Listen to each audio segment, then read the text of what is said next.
Good morning बच्चों, कैसे हैं आप सब लोग। मैं उम्मीद करती हूँ आप सब लोग अपने अपने घरों में सुरक्षित हैं, सेफ हैं, सिक्योर हैं, अपने माता पिता का कहना मान रहे हैं और एक अच्छे बच्चे की तरह जीवन जीने की कोशिश कर रहे हैं और घर पर किसी को परेशान भी नहीं कर रहे हैं। बच्चों, अभी हम एक चीज़ देख रहे हैं कि वेदर कैसा हो रहा है।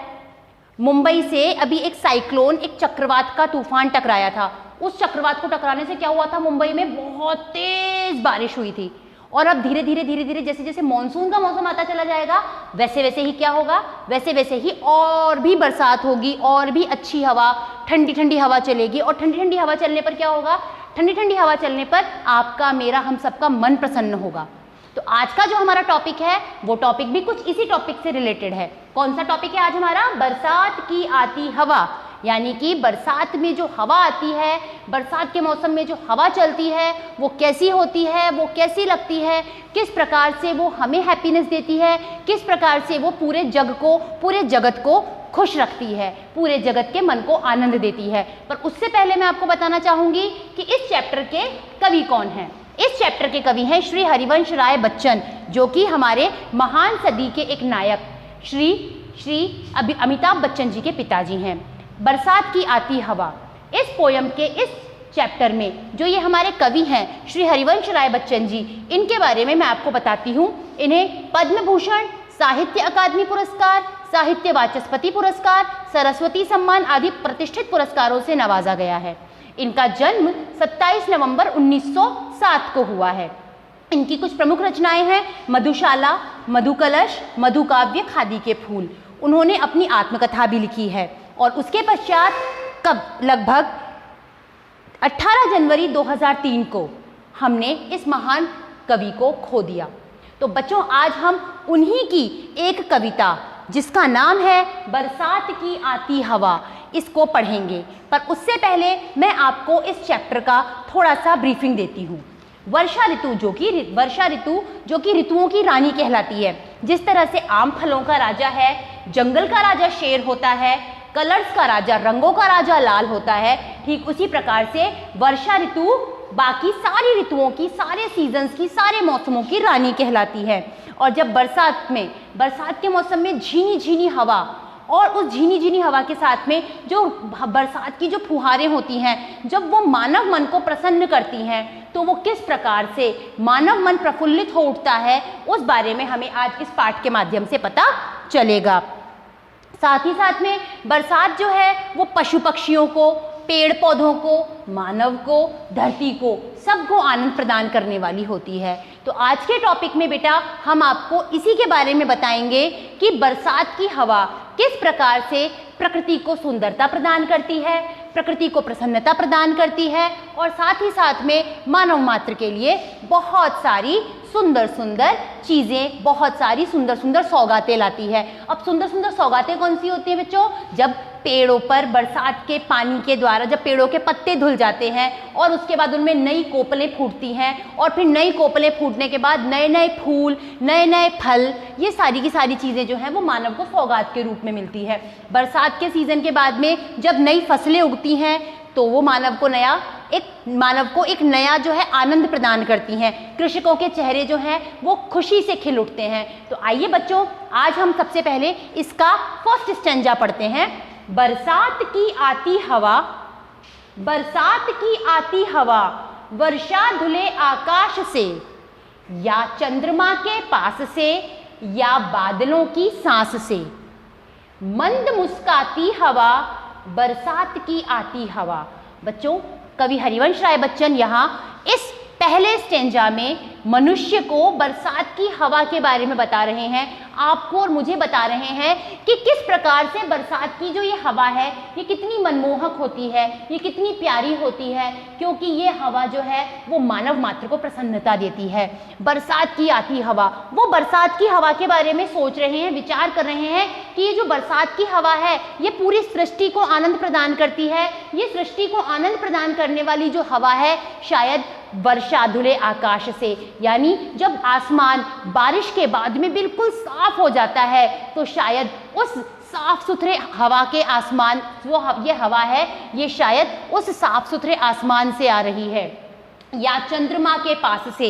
ये हवा बहुत शीतल होती है और चंद्रमा भी शीतलता का प्रतीक है। तो लेखक को लगता है, कवि को लगता है कि क्या पता ये हवा कहीं उस चंद्रमा के बिल्कुल पास से होकर तो नहीं गुजर रही है जो इतनी शीतल है, या बादलों की सांस से, या फिर मेघ यानी जो बादल हैं ये कहीं उनका श्वास तो नहीं है, ये कहीं उनकी सांस तो नहीं है, ये कहीं बादल जो है वो ठंडी ठंडी सांस तो नहीं ले रहे हैं, कहीं ये बादलों की ठंडी ठंडी सांसें तो नहीं है।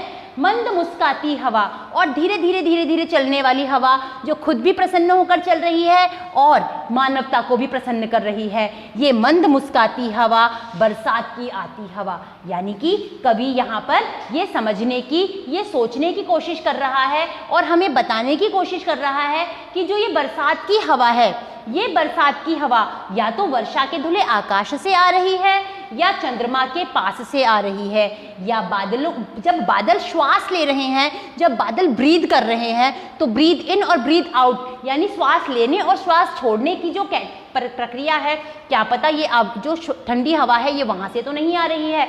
ये जो मंद मंद मुस्काती हुई हवा है, ये जो मंद मंद मुस्काती हुई जो ये हवा चल रही है, ठंडी ठंडी प्यारी प्यारी जो ये हवा चल रही है, ये बरसात की आती हवा है जो प्रकृति को सुंदरता प्रदान कर रही है, प्रकृति को शीतलता प्रदान कर रही है। तो बच्चों, आज की क्लास में हमने सबसे पहले तो इस चैप्टर का इंट्रोडक्शन पढ़ा, उसके बाद कवि हरिवंश राय बच्चन के बारे में थोड़ी बहुत जानकारी प्राप्त की और फिर बरसात की आती हवा, इस पूरे के पूरे स्टेंजा को हमने पढ़ा। तो आज की क्लास के लिए बच्चों मैं आपको दोबारा से एक बार बता देती हूँ कि बरसात की आती हवा, इस चैप्टर का एक एनिमेटेड वीडियो भी मैं आपको सेंड कर रही हूँ। इसके साथ ही साथ में मैं आपको कवि हरिवंश राय बच्चन का जो है जीवन परिचय भी भेजूंगी। तो आपको इन कंबाइंड स्टडीज को, इन सारे के सारे स्टडी मटेरियल को कंबाइन करके पढ़ना होगा और उसके बाद हम नेक्स्ट क्लास में इसके आगे के स्टेंजास को पढ़ेंगे। So thank you and have a nice day. यह खेलती है ढाल से, यह खेलती है ढाल से, ऊंचे शिखर के भाल से, ऊंचे शिखर के भाल से, आकाश से पाताल से, झकझोर लहराती हवा, बरसात की आती हवा। बच्चों, यहाँ पर जैसे देखिए एक छोटा सा बच्चा होता है, जैसे उसको खेलने के लिए बहुत सारी चीज़ों की, उसको नए नए तरीके के खिलौनों की आवश्यकता होती है। ठीक इसी प्रकार से यहाँ पर हवा जो है वो भी बहुत प्रसन्न है और प्रसन्न होने के साथ साथ में अब वो कौन कौन सी चीज़ों से प्रकृति का आनंद ले रही है, वो किस किस प्रकार से प्रकृति का आनंद ले रही है, ये हमें इस चैप्टर के स्टेंजा नंबर 2 से यानी पद्य नंबर 2 से पता चलेगा, जो है यह खेलती है ढाल से, ऊंचे शिखर के भाल से, आकाश से पाताल से, झकझोर लहराती हवा, बरसात की आती हवा। यहाँ पर जब हवा चल रही है तो वो ऊंचे ऊंचे पहाड़ों पर से उतरती हुई चढ़ती हुई, उतरती हुई चढ़ती हुई, इस तरीके से जैसे वो लहरें बनाती हुई चल रही है, तो ऐसा लगता है मानो वो पहाड़ों की ढाल के साथ खेलती कूदती हमारे तक पहुंच रही है।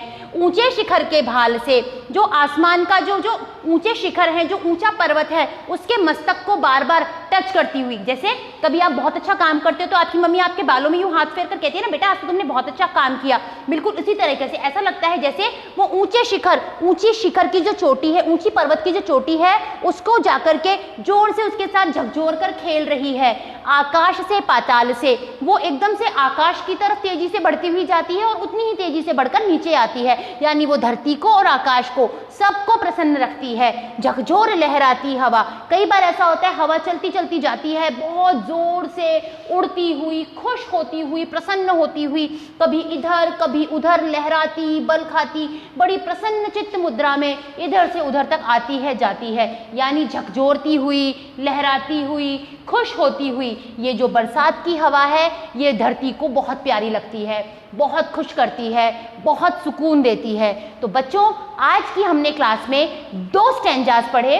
स्टेंजा नंबर 1 जिसमें कि हमें बताया गया कि ये जो बरसात की हवा है ये कहाँ कहाँ से आती है। बरसात की हवा ऐसा लगता है मंद मंद मुस्काती हुई चंद्रमा के पास से आ रही है। बरसात की हवा ऐसा लगता है मंद मंद मुस्काती हुई बादलों की श्वास लेने से आ रही है। ऐसा लगता है मानो बरसात की हवा जो है वो वर्षा के धुले हुए आकाश से कहीं ठंडी ठंडी हवाओं के रूप में आ रही है।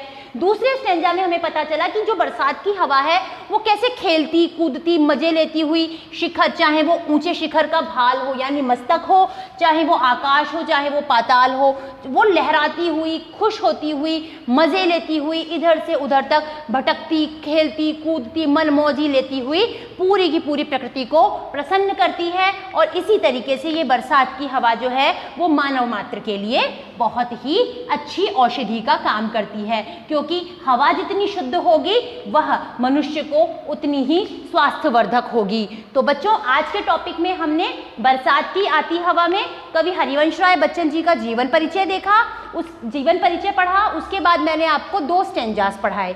अब इस पूरी कविता का एक एनिमेटेड वीडियो और इसके साथ साथ श्री हरिवंश राय बच्चन जी का मैं आपको जीवन परिचय सेंड करूंगी, आप उसे देखिए और उसके बाद में इस टॉपिक के साथ और अच्छे से गो थ्रू होइए। Thank you.